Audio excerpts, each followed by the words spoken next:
Welcome to In Their Own Words. Hi, I'm Pete Fensley, your host, and this is episode 1, our maiden voyage of In Their Own Words, where we tell the story of the American experiment in the words of the people who made it happen.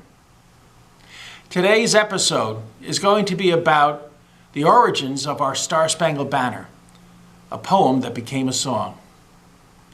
It puts us back into the War of 1812. Now, I would think that many of you don't even know that we had a war back in 1812, or you don't even know who we fought.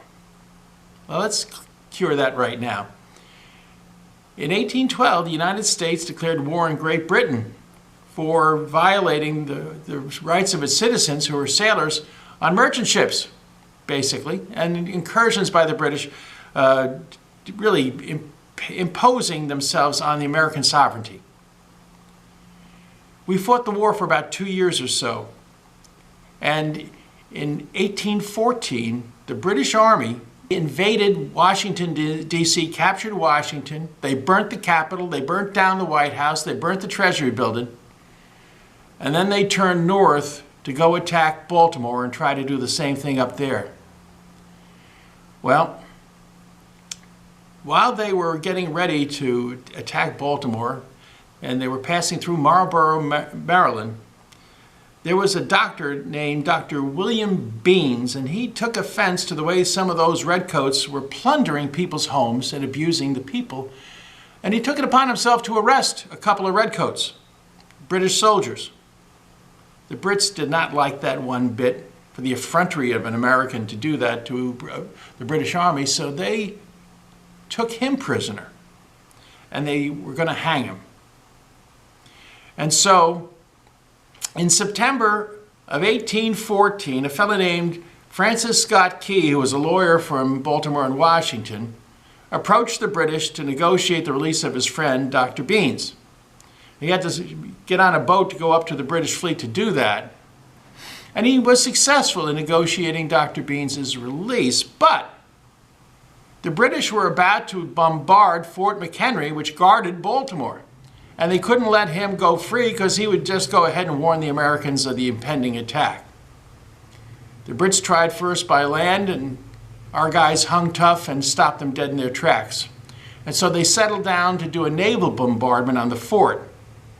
That was going to take about a couple of hours in their estimation to reduce the fort to rubble and just to walk into Baltimore, because they had very little respect for the American army.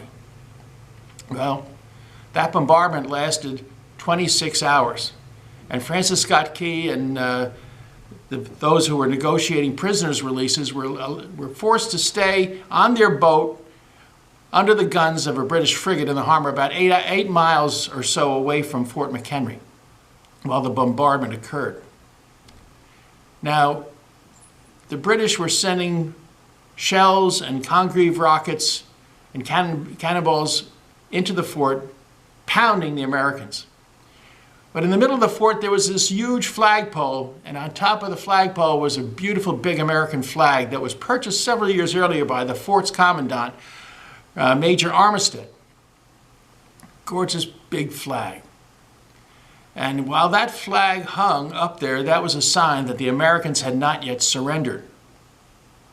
And by the twilight's last gleaming, Francis Scott Key and the others aboard their little boat, it was a little cargo ship, they still saw that flag flying on the flagpole at Fort McHenry before sunset obscured their vision. And they wouldn't know until dawn's early light whether or not on that flagpole the next morning they would see the British Union Jack or the American Stars and Stripes to tell who was occupying the fort. And so, with dawn's early light, there were the Stars and Stripes of that big, beautiful American flag. And Key understood that our boys had hung tough and that the Brits had not destroyed our ability to defend ourselves. Well, the Brits gave up. They had pounded that fort for 26 hours, and they decided to sail away. Actually, they were sailing down to New Orleans, where they would meet another tough American named Andy Jackson, who would whip their butts and send them kicking back into the Gulf of Mexico. And that would be the last major conflict of the war. Actually, it happened after the peace treaty had already been signed. But we didn't know that back then. Communications were slow. But the whole point of all of this is that Key, when he saw the American flag still flying that morning, was choked up as a patriotic American. And so he wrote a few lines of poetry because he was an amateur poet. And then in the following days, he went into his room and he wrote down 4 stanzas of the poem, and he called it The Defense of Fort McHenry. And the poem went like this. At least here's the first stanza.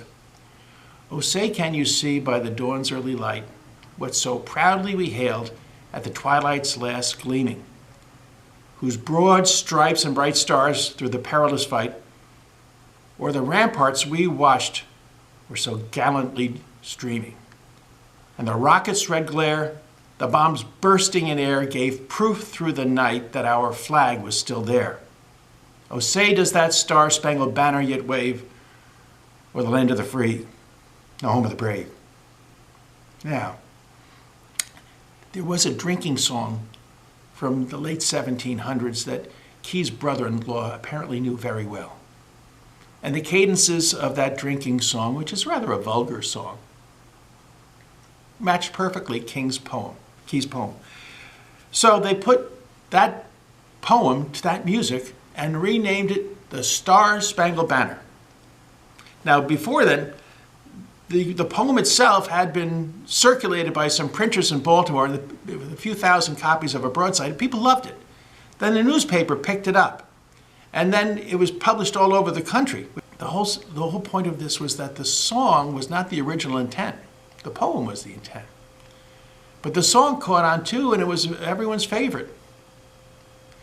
But it didn't become our national anthem until 1931. Oh, it was enjoyed. People loved the song. And Woodrow Wilson, back just before World War I, decided to make it unofficially our national anthem, but it took an act of Congress in 1931 to turn the Star-Spangled Banner into the national anthem of the United States of America. And even then, people were not unanimous in loving the idea, because they said, why would we have an anthem that's basically to the tune of a vulgar drinking song? Well, I think a lot of Americans like that notion because it made things less highfalutin and more American. And so that's how we have the Star-Spangled Banner. It doesn't celebrate war. It celebrates the fortitude, the courage, and the devotion of those boys in that fort who hung tough despite incredible bombardment by the most powerful military force in the world. And by their fortitude, their courage, and their devotion, they emerged victorious. Now, use Fort McHenry as a metaphor for the United States when we made the song our anthem. If we American people hang tough, if we unite with courage, with fortitude, and with devotion, we can withstand any onslaught, any challenge that faces us, and emerge victorious. That's the meaning of the national anthem, the Star-Spangled Banner.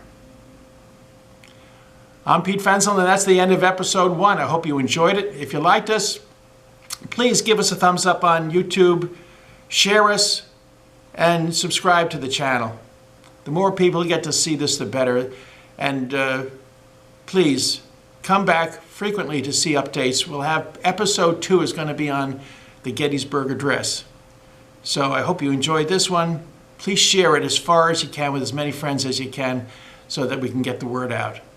Thank you so much for tuning in. God bless you. Bye-bye.